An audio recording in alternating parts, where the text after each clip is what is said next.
In honor of the Islamic holy month of Ramadan, let's all take a few minutes to understand the role and impact of fasting in Islam.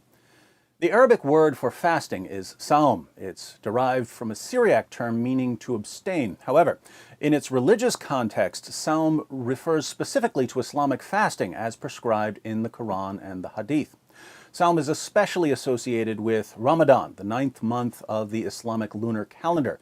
Muslims who are not exempt for some reason are required to abstain from food, beverages, and sexual intercourse from dawn to sunset for the entire month. Fasting during Ramadan is one of the 5 pillars of Islam.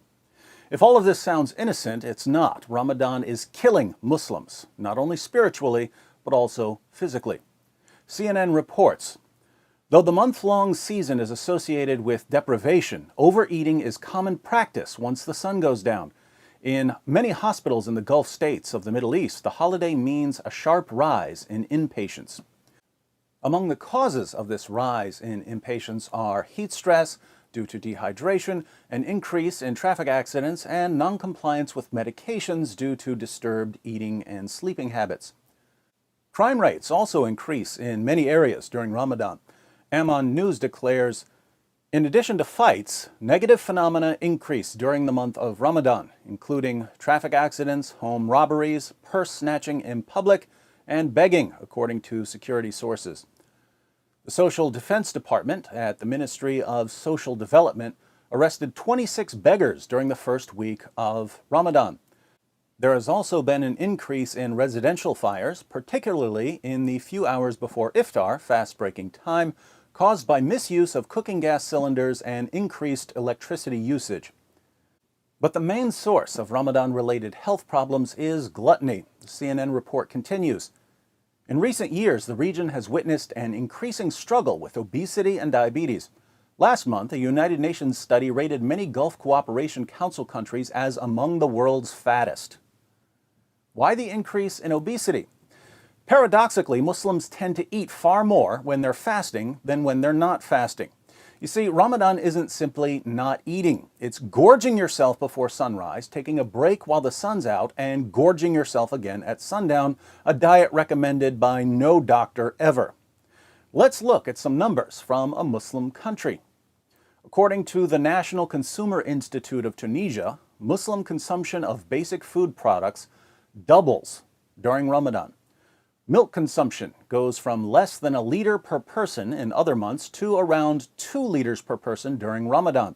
Yogurt consumption more than doubles, skyrocketing from 5.4 pots per person to 12.9 pots per person. Egg consumption goes from just under 13 per person to 26 per person. Consumption of rolls goes from 0.6 kilograms per person to 1.4 kilograms per person.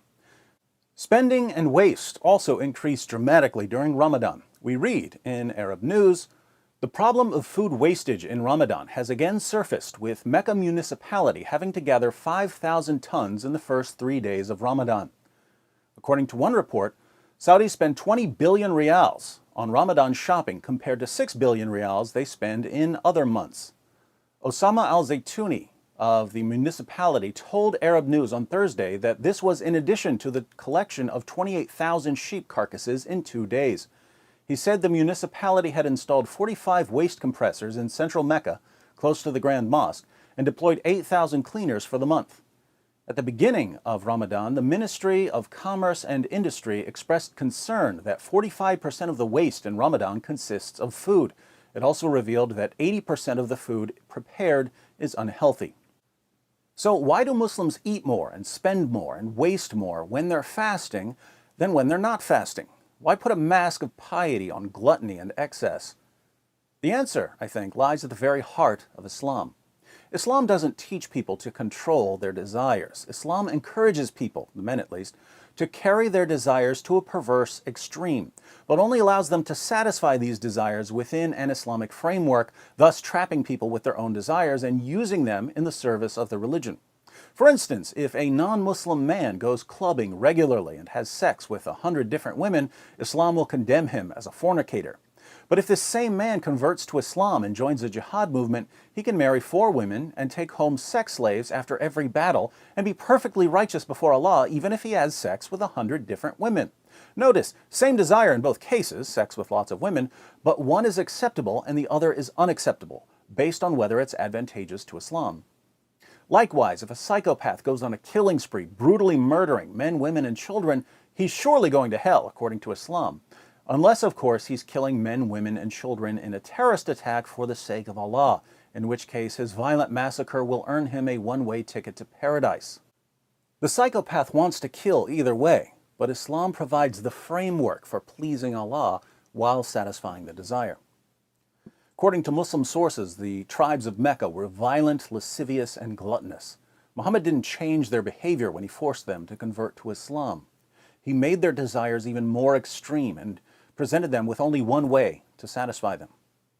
And when you can take the lowest, most animalistic part of people and convince them that it's the best part of them and that they're serving God by killing and raping and shoveling food into their mouths, you've just made yourself an army. Hence the rapid spread of Islam. Should we be surprised that Ramadan is a month-long series of gluttonous feasts that Muslims call fasting and view as one of their highest religious duties? Not at all. When Muhammad's your prophet, you don't have someone who can give sight to the blind or raise the dead. You only get one miracle. Behavior that's normally regarded as selfish or harmful is miraculously transformed into the will of God.